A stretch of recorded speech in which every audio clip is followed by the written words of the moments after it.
Hello viewers, welcome to one more edition of Minor Care Positive Life series. Today our topic of discussion is liver.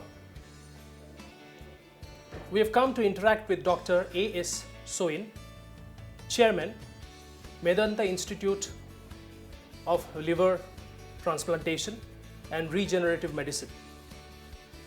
He is a doctor of repute, and for his pioneering work, he has been awarded the Padma Shri in 2010. We are going to interact with him on basic liver function and go on to understand the nuances of liver transplantation, how it affects our body, what are the infrastructure which is present, and what are the chances. Over to Dr. Soin. Doctor, thank you for your time. You are a veteran in liver cases, and we'd like to know from you much more in details about what goes on in your daily life. Before that, let's start with the basic question. What is the role of liver in a human body, and what are the ailments? See, liver is a very important organ in the human body. It has close to 500 functions. Okay. In fact, it's an essential organ without which a person cannot live. One can live without a kidney because there is dialysis to replace the work of the kidney. Right. One cannot live without the heart, one cannot live without the brain, and one cannot live without the liver. Liver is basically the factory of the human body to start with. Right. So it manufactures all kinds of proteins, including those needed for blood clotting, those needed for bone metabolism, like hormones. So it manufactures several hormones. It also manufactures something called albumin, which is the protein that carries all the important substances in the human body, whether they are nutritional substances after we consume food, or medicines, or hormones. Albumin is the kind of vehicle on which every substance sits and goes around in the blood in the body. Right. So liver manufactures that. In addition to being a factory, it also detoxifies harmful stuff. So when there are secretory products of bacteria and fungal organisms in the body, the liver cleanses those. The liver digests all the extra fat, the extra carbohydrate, and medicines are detoxified in the liver. Excessive levels of anything are detoxified and taken care of by the liver. Right, doctor. So, if you remember that liver is an essential factory and a detoxifying agent in the body, and of course, within each category there are hundreds of functions. That is what the liver does. That explains the gravity of that organ in the body. Doctor, what are the reasons it gets affected?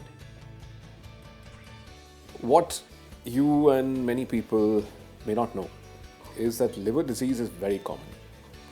About 1 in 4 adults walking on this planet have liver disease. Did you Wow. know that? No, I didn't know that. Yeah. So about 22 to 25% adults will have liver disease. Now it doesn't mean that they have serious liver disease.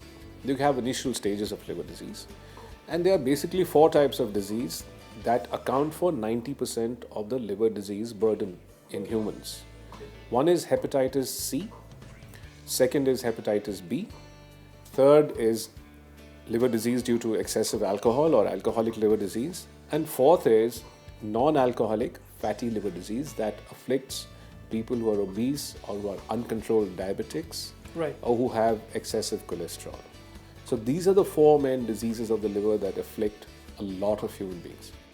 So, sir, if a liver is affected by any of the 4 you mentioned, what are the basic symptoms in the human body by which people can identify that he or she is not okay? Liver has a lot of reserve. While that is a boon, because obviously part of it can get damaged and you may not be affected, that is also a problem. Right. Because nobody gets any symptoms, anything that you can tell, unless the liver is at least 50 or 60% damaged. Oh So my the God. first 40 or 50% of liver damage will go unnoticed. It will escape notice because there are no obvious symptoms. But when the damage reaches 50, 55, 60%, at that point in time, the hemoglobin will drop. Patients may start getting little amounts of bleed in their gastrointestinal tract from the stomach or from the food pipe, and small amounts of blood go unnoticed. The blood passes in the stool. They just drop their hemoglobin without actually them seeing any blood. So that's the initial thing. So they will get anemia, they'll get weakness, fatigue. They will suddenly say, I used to be able to walk 2 kilometers without a problem. Now I walk 200 yards and I get tired. So simple tiredness and fatigue. Right. Then when liver disease advances, then they start collecting water in their tummy, in their feet. So they get swollen feet, they get swollen puffy eyes, they can get water in the tummy, that's called ascites. Right. The bilirubin level rises to beyond 2, 2.5, normal being 1. Right. At that point we say they have jaundice, Right. that means yellowness of eyes. Right. And then in extreme cases, they can have something like a pre-coma. They get drowsy, they get confused, they can vomit blood. So I have given you the whole spectrum from nothing to mild symptoms which are non-specific to specific symptoms of liver disease. Right. Doctor, hepatitis is pretty common these days. So if you can highlight on the treatments which are available for viral hepatitis. So viral hepatitis is of two types. One is hepatitis A and hepatitis E. These are both infections that are acquired through food and water. Right. They are the viruses that cause the common jaundice that we say, oh, he developed jaundice and he got okay in 3 or 4 weeks. So Right. the common jaundice, the common liver infection is hepatitis E and hepatitis A. There is really no treatment for them. To prevent hepatitis A and E, you need to take clean water and clean food. Okay. And normally 98 to 99% cases will get okay in about 2 to 4 weeks Right. of just some liver tonics and rest. Right. 1 to 2% of them patients will go into liver failure and they will need a urgent liver transplant. That's as far as the hepatitis E and A are concerned. Right. There is another type of viral hepatitis which is acquired through blood, infected needles or any body secretions. Usually through injections, infected needles, surgical instruments in the dentist's room. This doesn't happen anymore, but it used to be acquired in that fashion. Or through sexual contact, Right. or through blood banks, dialysis machines. Right. And that is hepatitis B and C. Right. Now, I've already told you how you get B and C, pretty much in the same fashion as HIV. So, what you have to do to prevent Hep B and C is to prevent all these modes of transmission. Right. Right. And the good thing is that hepatitis B has a vaccine. So every single person on this earth, child, adult, must have hepatitis B vaccination. Right. There is as yet no vaccine for hepatitis C, but the good news is if hepatitis C is picked up in a person in early stages, as of 2014-15, there is a simple treatment available for it, and in 3 to 6 months, we can cure 97-98% of hepatitis C. Right. So C and B through blood and A and E through food and water. Doctor, a very interesting point that you pointed out was that we get to know about ailments after it has grown to a 50 to 60% damage to the liver. So does it mean that our viewers should go for a regular checkup? So that is true, yes. If one is known to have diabetes or is obese or takes too much alcohol or has family history of cholesterol being high, or one knows that one has hepatitis B or C, then yes, regular checks at a liver clinic are essential. Right, right. Doctor, under what circumstances does a person have to go for a transplant? You see, I told you 4 causes of liver disease. Now, in the initial stages, hepatitis B is treatable, hepatitis C is treatable. Alcoholic liver disease is treatable to in a way that if you are taking excessive alcohol and suffer from alcoholic liver disease, if you stop taking alcohol, in the first 2 stages of alcoholic liver damage, the liver damage can reverse. Okay. But in the 3rd and the 4th stage, the liver damage will not reverse. And as far as fatty liver disease is concerned, it's the same story. If you control diabetes and cholesterol and obesity, then stage 1 and 2 damage can reverse. When damage from any of these reaches a point of stage 3 and 4, which is basically means cirrhosis of the liver, where the liver becomes scarred, Right. then it is called chronic liver disease or cirrhosis. And if chronic liver disease becomes advanced and in some cases is complicated by liver cancer, then liver transplant is needed. Okay. So as soon as one knows that one has any of these 4 causes of liver disease, the best is to hook on to a liver doctor or a liver clinic, Right. so that your progression can be watched over months and years. And if you reach the point of end stage liver disease or liver cancer, then you can have a liver transplant. Right. Doctor, when you are talking about liver transplant and we have still not reached a stage where we can genetically or produce livers in a lab, we are looking at donors. So what kind of a scene is there? I mean, as far as India is concerned, how would you react to the donor scenario in India?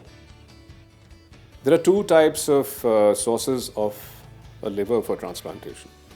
One is a cadaveric or a deceased donor liver, which is obtained from a person who is brain dead in an ICU due to some brain injury, but other organs are working fine on life support systems. Right.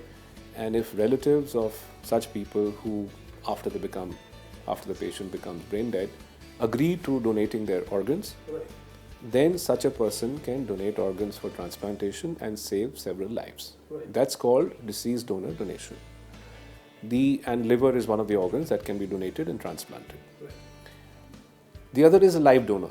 Now, live donor is simply a relative, is a person from the family who donates either the right side or the left side of their liver, and this is transplanted into the patient. Patient's own liver is totally removed, and the part that remains in the donor and the part that goes into the patient will both eventually grow back to a normal liver size. Okay. In about 2.5 months, Okay.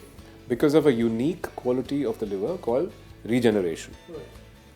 So I've told you 2 types of donors, Yeah. cadaver or deceased donor and live donor. Right. Now, live donor we have plenty because every family has people who are willing to save lives of their loved ones. Right. So we can have wives, husbands, brothers, sisters, sons, daughters, parents, grandparents, grandchildren willing to donate. Even first cousins, uncles, aunts can donate. So that's the live donor situation. But as far as deceased donors is concerned, in the Western countries, specifically in the US, France, Belgium, Canada, even down under in Australia, you generally have donation rates of about 15 to 30 per million population. Okay. In India, the donation rates are only 0.03 per million population, That's sad. which means we only had about 450 donors per year. Right. We should have 25 to 30,000. Right. So we are far short of what the Western organized deceased donor programs can show for. Right. And as a result, we have to rely more and more on live donors. Live donors. Doctor, I know that transplant case can range from a 6-hour to a 18-hour. So briefly, if you can tell us what entails the whole process. What do you do? I think I already told you a little bit that what happens in a liver transplant is basically patient's old diseased bad liver with or without a cancer is removed fully. Because many people think only a partial part of the liver is removed. The whole liver is removed, the diseased bad liver is removed, and a new liver is transplanted in its place. Right. The new liver comes from either a living person or a brain dead person. Right.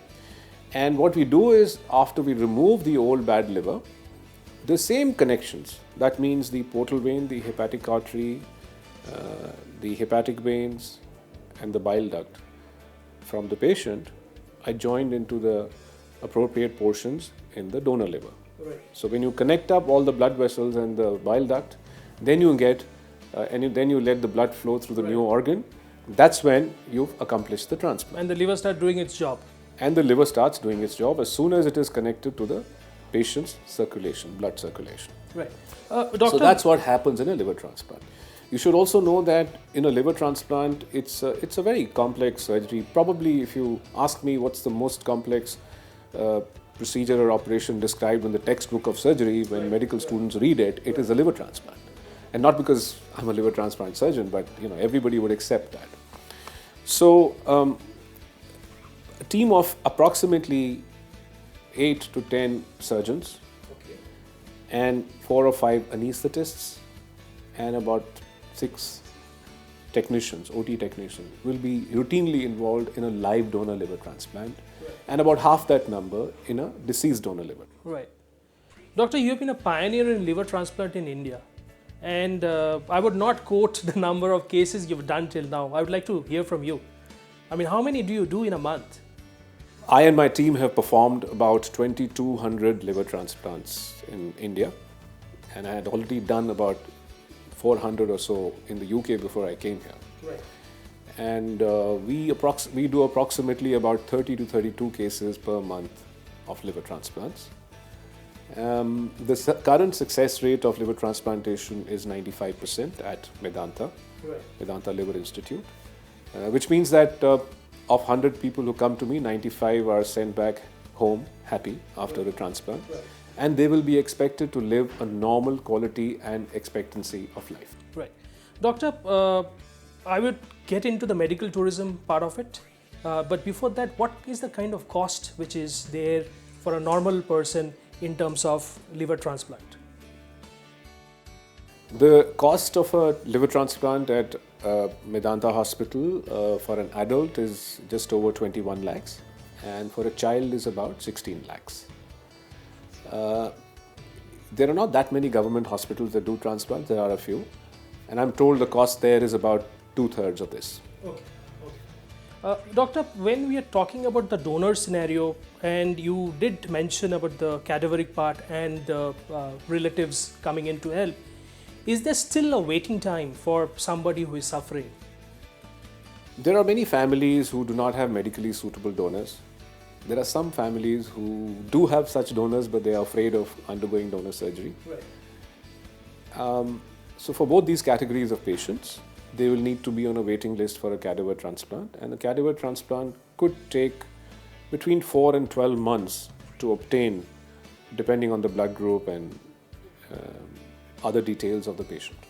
Doctor, medical tourism is coming in a big way in the Indian scenario as far as the medical scene is concerned. What's your take on medical tourism as far as liver transplant in India is concerned? There are a lot of patients that come to India from foreign countries where liver transplantation is not available, or at least to the same quality that is available in India. And they come to India for 2 prime reasons. One is the very high success rates, and the 2 is the very reasonable cost compared to some of the Western countries where the cost is in terms of rupees about 1 to 1.5 crores. Right. I'm quite proud to say that 80% of our patients are Indians. And of course we do patients who are from abroad, but about 20-21%. Right. Doctor, last but not the least, some advice from you about how an individual can take care of his liver. I think the simple rule that applies to everything in life, everything in moderation is fine. So, you have to be healthy but not obese. Okay. You can take, if you must, alcohol socially but not as a habit. If you have regular health checks, then hepatitis B, C, etc. can be detected and treated early. So really, you ought to be loving your liver because it does so much for you. Doctor, thank you for your time. We really appreciate that we could get you from your busy schedule. On behalf of my viewers, I thank you very much.